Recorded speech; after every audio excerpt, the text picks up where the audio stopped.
بنا من كل آفات الدارين وارزقنا وإياك من سعادات الدارين اللهم وفقنا لما تحب وترضى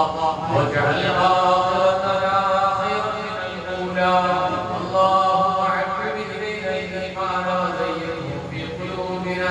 وكره إلينا الكفر والفسوق والعصيان اللهم اجعلنا من الراشدين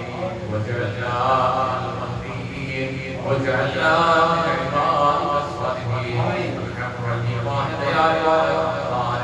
കാരുണ്യകടനായ രക്ഷിതാവേ സമാധാനപൂർവ്വമായി ഞങ്ങളെ സംരക്ഷിക്കുന്നതാ അല്ലാഹുവേ ഞങ്ങളെ ഉന്നയിച്ച് കൊടുക്കുന്ന കൗമുനാക്കണമേ അല്ലാഹുവേ നിന്റെ പരിശുദ്ധ ഖുർആനിന്റെ ഹബീബിന്റെ പേരിലുള്ള സ്വലാത്ത് സലാം തസ്ബീഹാത്തുകൾ അല്ലാഹുവേ വിശേഷിയായി ഇന്നത്തെ ദിവസം ഈ നിമിഷം വരെ ഞങ്ങളൊക്കെ കൂട്ടായി ചെയ്തതെല്ലാം സാലിഹാത്തുകളുണ്ടോ അത് മുഴുവനും നീ സ്വീകരിക്കണേ റബ്ബേ അതിലെ കുറവുകളെ വീഴ്ചകളെ നീ വിട്ടുവീഴ്ച ചെയ്യണേ അല്ലാഹ് നീ അഫ്വ ചെയ്യണേ അല്ലാഹ് റബ്ബേ നീ അഫ്വ ചെയ്യണേ അല്ലാഹ് കാരുണ്യം ചെയ്യണേ അല്ലാഹ് റഹീമായ റബ്ബേ ഇതെല്ലാം ആവശ്യങ്ങളുമായി ആരെല്ലാം ആവശ്യം ചെയ്തോ അവരുടെ മുഴുവനായ ഖുർആനിനെ സമരമാക്കണേ അല്ലാഹ് രോഗികളാണെങ്കിൽ രോഗത്തിന് ശമനം നൽകണേ അല്ലാഹ് ആഫിയത്തോടെ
رضاك والجنة ونعوذ بك من سخطك والنار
الله